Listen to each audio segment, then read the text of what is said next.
Muitas pessoas não sabem, mas a Bíblia diz muito sobre a origem e a história do povo iraniano. O território do atual Irã, conhecido na antiguidade como Pérsia e anteriormente ainda como Elam, é citado de forma significativa em parte da história bíblica nos tempos do Antigo Testamento. Na verdade, a história dos povos iranianos primitivos começa desde os primórdios registrados no livro de Gênesis e se estende por diversos períodos marcantes, passando pela formação de grandes impérios que interagiram diretamente com os israelitas. Então, compreender as relações entre esses povos é importante para interpretar muitos dos eventos descritos no Antigo Testamento, bem como seus efeitos e consequências na história.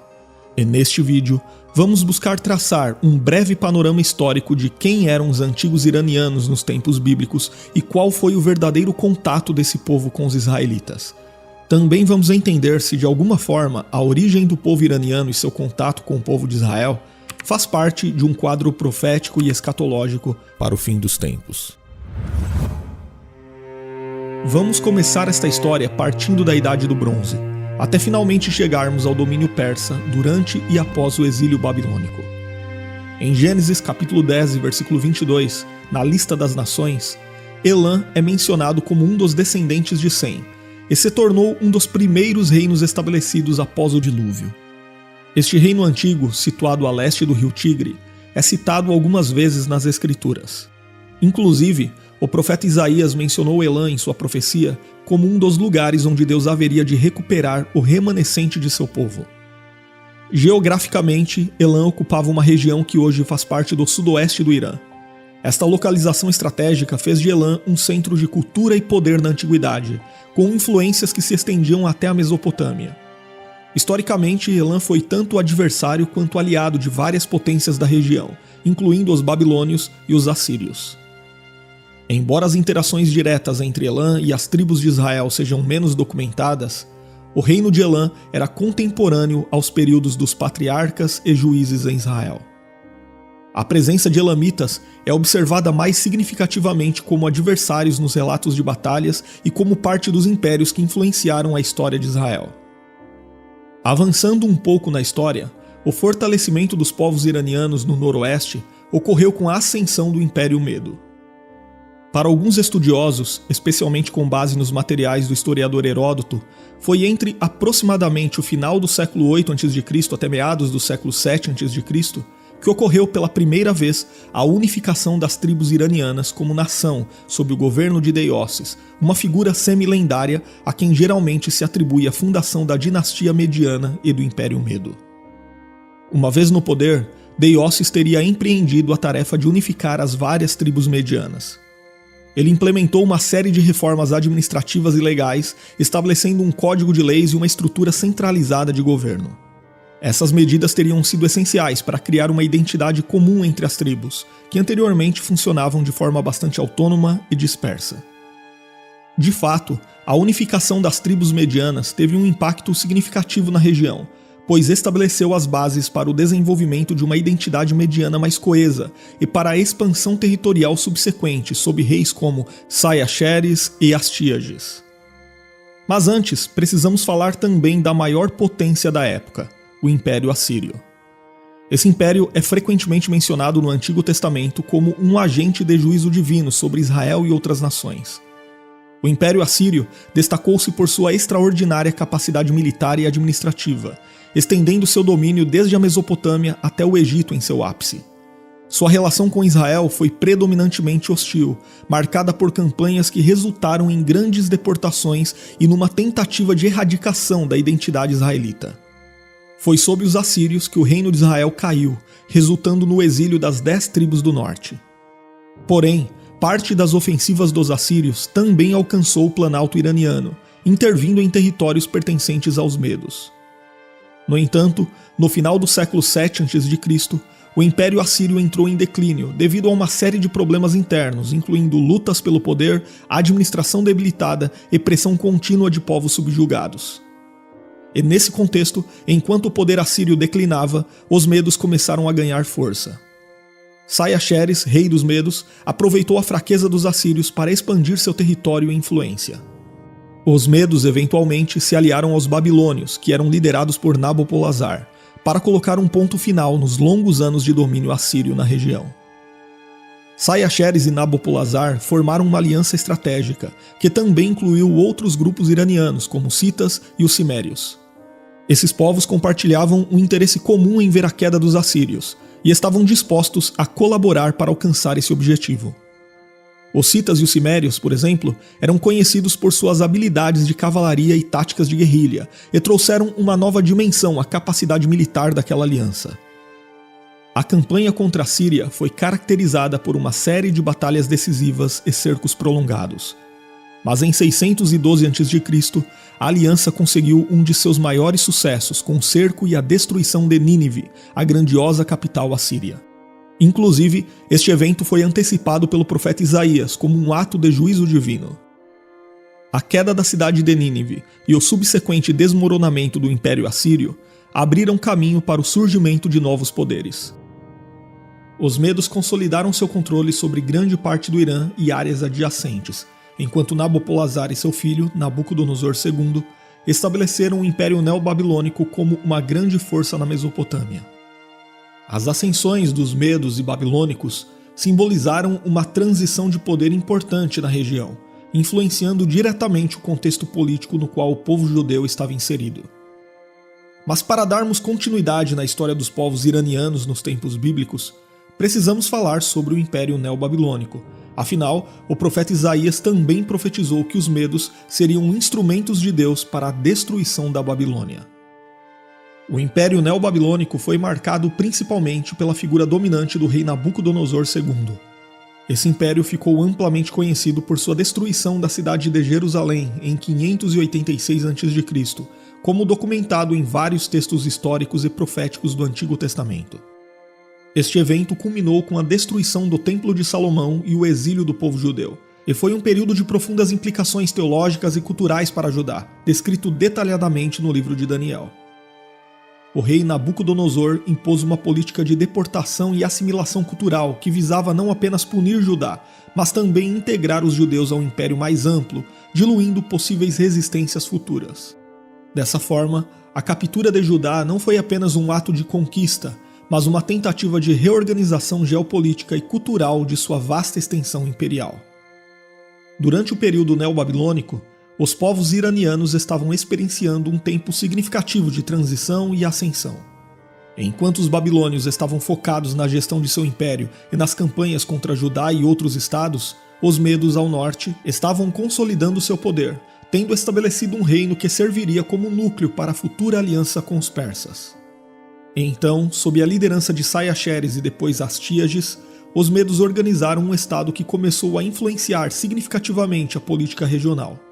Esta fase foi crucial para estabelecer as bases para o que se tornaria o impressionante Império Aquemênida, sob Ciro o Grande, que eventualmente absorveria e sucederia tanto a Média quanto a Babilônia. A fundação do Império Aquemênida começou justamente com a ascensão de Ciro o Grande, após a revolta persa contra os medos, que acabou subjugando Astíages, o último rei mediano. Ciro era um representante da dinastia do lendário Aquemenes, e se tornou notável por sua habilidade diplomática e militar, características que lhe permitiram expandir rapidamente seu território. A conquista da Babilônia em 539 a.C. é um dos feitos mais célebres de Ciro. Seu exército entrou na cidade sem enfrentar grande resistência, após um cerco relativamente curto. A tomada pacífica da Babilônia foi crucial não apenas estrategicamente, mas também politicamente, pois Ciro promoveu uma imagem de libertador em vez de conquistador. Ele permitiu que os povos exilados, incluindo os judeus, retornassem às suas terras e reconstruíssem seus templos, uma política que lhe garantiu a lealdade das populações locais e ajudou a estabilizar seu vasto império. Dessa forma, Ciro ficou conhecido por sua política de tolerância e restauração de povos subjugados. Isto era uma abordagem revolucionária para a época, que contrastava com as práticas dos impérios anteriores. De fato, a ascensão do Império Persa sob Ciro marcou um ponto crucial na história bíblica, especialmente em relação ao povo de Judá. Ciro foi proclamado no livro do profeta Isaías como o ungido de Deus, uma figura essencial no cumprimento das promessas divinas. O decreto de Ciro em 538 a.C., que permitiu que os judeus exilados retornassem e reconstruíssem o templo em Jerusalém, é documentado no livro de Esdras. Inclusive, a figura de Ciro como ungido do Senhor estende o conceito de messianismo, tradicionalmente associado apenas a líderes israelitas, a um rei gentil. De certa forma, isso destaca a abrangência do plano de salvação de Deus e sua soberania sobre todos os reinos da terra.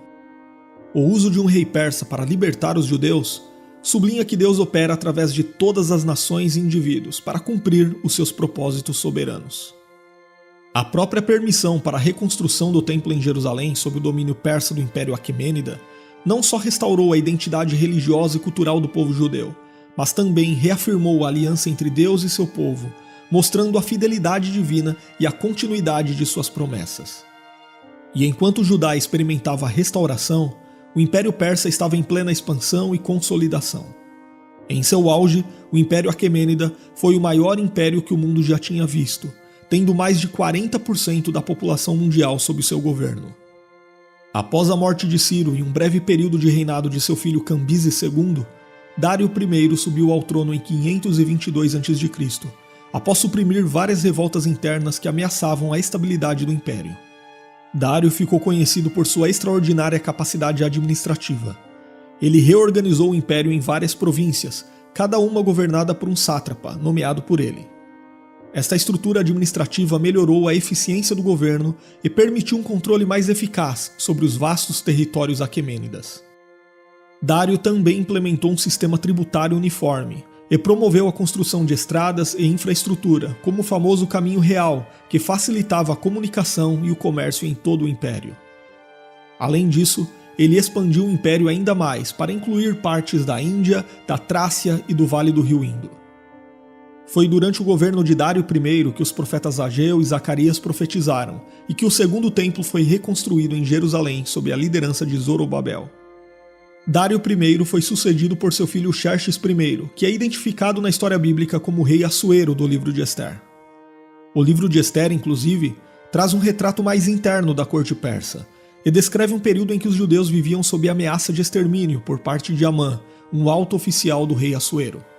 Nesse contexto, uma jovem judia exilada chamada Hadassa, que também recebeu o nome persa Ester, foi surpreendentemente alçada à posição de rainha da Pérsia, e desempenhou um papel crucial na proteção de seu povo.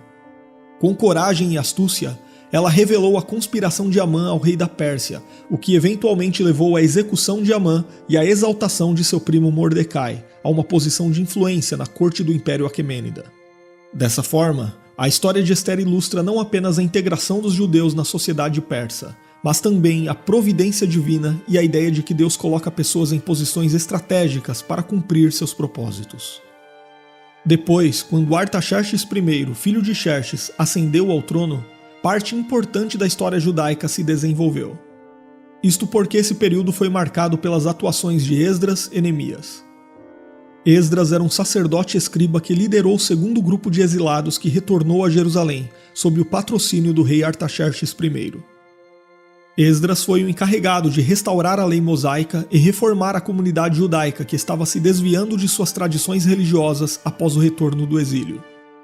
O próprio livro de Esdras relata seu papel na reconstrução da vida religiosa e cultural, reafirmando a Torá como a base da identidade e prática judaica. Por outro lado, Neemias era um copeiro de grande confiança de Artaxerxes I e acabou se tornando governador de Judá. Ele ficou conhecido por sua liderança na reconstrução dos muros de Jerusalém, um projeto que naquele contexto simbolizava a restauração da dignidade e segurança da cidade.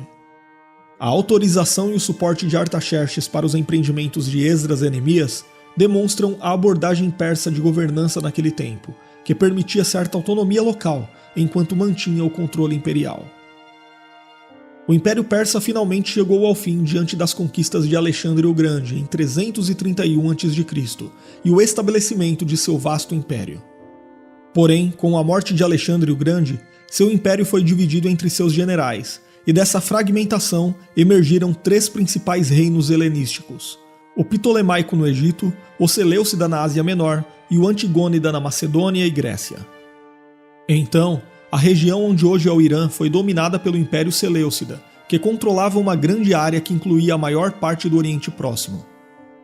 A governança seleucida naquele território foi marcada por uma política de helenização. Isso incluiu a fundação de cidades ao estilo grego e a promoção de práticas religiosas e culturais gregas. No entanto, as tentativas de helenização encontraram resistência significativa, especialmente por parte das populações nativas que insistiam em manter suas tradições culturais e religiosas. Essa abordagem combativa dos seleucidas resultava em desafios constantes, tanto internos quanto externos, incluindo tensões com os reinos Ptolemaico e Antigônida, bem como revoltas locais, como a dos Macabeus na Judéia. Já no século III a.C., os partas, que eram um povo de origem iraniana, capitalizaram a crescente insatisfação com os seleucidas para estabelecer seu próprio império. Dessa forma, o Império Parta começou a ascender como uma força poderosa na região do Irã. Os partas eram conhecidos por sua cavalaria pesada e habilidade de arqueria, o que lhes permitiu resistir tanto aos romanos quanto aos seleucidas.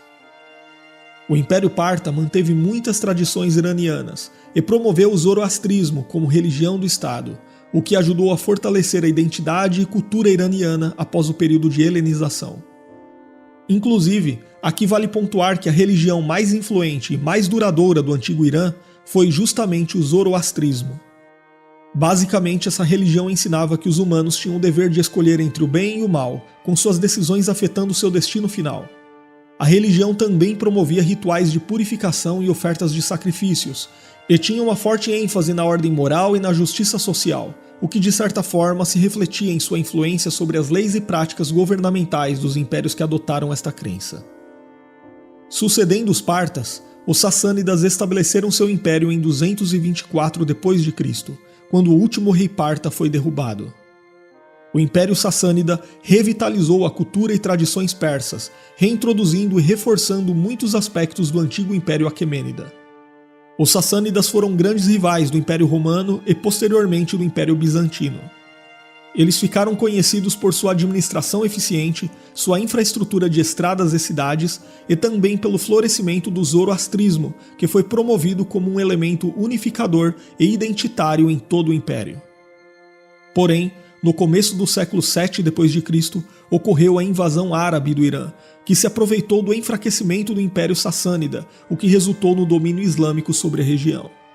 A islamização do Irã não foi imediata, mas ocorreu gradualmente ao longo de várias gerações.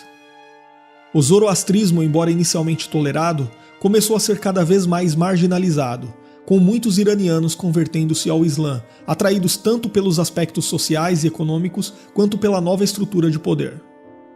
Eventualmente, o Islã substituiu o zoroastrismo como religião dominante, moldando profundamente a identidade cultural e religiosa do Irã moderno. Então, como ficou claro diante de todo esse panorama, as histórias iraniana e israelita tiveram contatos importantes ao longo do tempo. Mas será que, do ponto de vista bíblico, ainda há mais coisas para acontecer entre essas duas nações? Dentro de alguns ramos do cristianismo, especialmente aqueles que adotam uma perspectiva futurista da escatologia bíblica, o Irã, como herdeiro da antiga Pérsia, é frequentemente discutido no contexto de profecias escatológicas que envolvem Israel. Essas interpretações são baseadas em passagens bíblicas que são vistas como possivelmente referindo-se a eventos futuros envolvendo essas nações. Um dos textos mais citados é Ezequiel capítulos 38 e 39, que descreve uma grande batalha envolvendo Gog e Magog, liderando uma coalizão de nações contra Israel. Embora a Pérsia seja explicitamente mencionada como uma das nações aliadas a Gog, a identificação exata de Magog e a interpretação dos simbolismos nessa profecia variam amplamente entre os estudiosos e teólogos. Alguns intérpretes futuristas veem essa referência à Pérsia como indicativo de que o moderno Irã terá um papel significativo em conflitos futuros contra Israel. Essa visão é influenciada pelo contexto político contemporâneo, no qual as tensões entre Israel e Irã são frequentemente noticiadas, e o Irã é visto como um dos principais adversários de Israel no Oriente Médio. Partes do livro de Daniel também são lembradas nessa discussão, particularmente os capítulos que descrevem as visões dos 4 impérios mundiais e a subsequente vinda do reino de Deus. Daniel 8, por exemplo, detalha um confronto entre um carneiro com 2 chifres, que representava os reis da Média e da Pérsia, e um bode, representando o rei da Grécia. Algumas interpretações futuristas relacionam essas figuras a eventos modernos ou futuros, vendo-as como simbólicas de princípios ou forças ainda em atuação hoje. Teologicamente, a abordagem futurista à escatologia que incorpora nações modernas nas profecias bíblicas pode ser tanto fascinante quanto controversa. Se por um lado ela ressalta a crença na relevância contínua da Escritura para os eventos contemporâneos, por outro facilmente pode cair no erro de superestimar conexões diretas entre textos antigos e contextos políticos modernos. Isto muitas vezes resulta em interpretações excessivamente especulativas ou influenciadas por leituras modernas dos textos bíblicos. Apesar de essas discussões sobre o Irã, Israel e as profecias escatológicas refletirem o desejo de muitos cristãos de entenderem os planos divinos para o futuro, isto não lhes dá o direito de marcar datas e eventos na agenda de Deus, como infelizmente muitos acabam fazendo. Sem dúvida, todo e qualquer conflito faz parte do cumprimento do aviso dado pelo Senhor Jesus Cristo de que a história seria marcada por guerras e rumores de guerras. E desde que Jesus falou essas palavras, o mundo jamais soube o que é ter paz de forma completa e duradoura. Porém, essa abordagem estritamente especulativa muitas vezes acaba fazendo com que as pessoas percam o foco da verdadeira mensagem bíblica sobre temas como este. Por exemplo, neste vídeo exploramos a origem bíblica dos povos iranianos e suas complexas relações com nações vizinhas, incluindo os israelitas, desde os tempos elamitas na Idade do Bronze até o impactante Império Persa. Mas ao invés de nos concentrarmos em tentar encontrar códigos proféticos nessas passagens bíblicas que supostamente nos permitam relacioná-las de forma específica a eventos modernos, devemos colocar nossa atenção na manifestação da providência divina ao longo de toda essa história. Essas profecias e registros bíblicos, na verdade, nos apresentam um Deus como o autor supremo da história, que usa tanto a adversidade quanto a bonança para realizar seus propósitos divinos. Em outras palavras, a mensagem central que atravessa todos esses relatos bíblicos e profecias, sem dúvida, é a soberania de Deus sobre todas as nações e eventos históricos. As Escrituras consistentemente exaltam a capacidade de Deus de levantar reinos e derrubá-los conforme sua vontade, usando-os como instrumentos para cumprir seus propósitos divinos, seja para disciplinar, purificar ou restaurar seu povo. Definitivamente, Deus não é um observador distante, mas um participante ativo na história humana, guiando os eventos para a realização de seu plano redentor. Esta perspectiva deve nos levar a uma fé mais profunda e a uma vida orientada pela confiança de que não importa a turbulência e o aparente caos do mundo à nossa volta, estamos sob a governança de um Deus soberano e infinitamente sábio. Reconhecer a soberania e a sabedoria de Deus no curso da história nos ajuda a manter nossa paz espiritual e nosso foco em viver de acordo com seus mandamentos, e também em promover o reino de Deus aqui na Terra, ao invés de sermos consumidos pela ansiedade sobre o futuro. Agora escreva nos comentários se você já conhecia a origem e a história dos povos iranianos na Bíblia. E se você tem vontade de se aprofundar no conhecimento bíblico, você pode estudar teologia conosco de forma simples e objetiva, através de videoaulas, apostilas e com certificado de conclusão. As informações estão na descrição do vídeo e no primeiro comentário.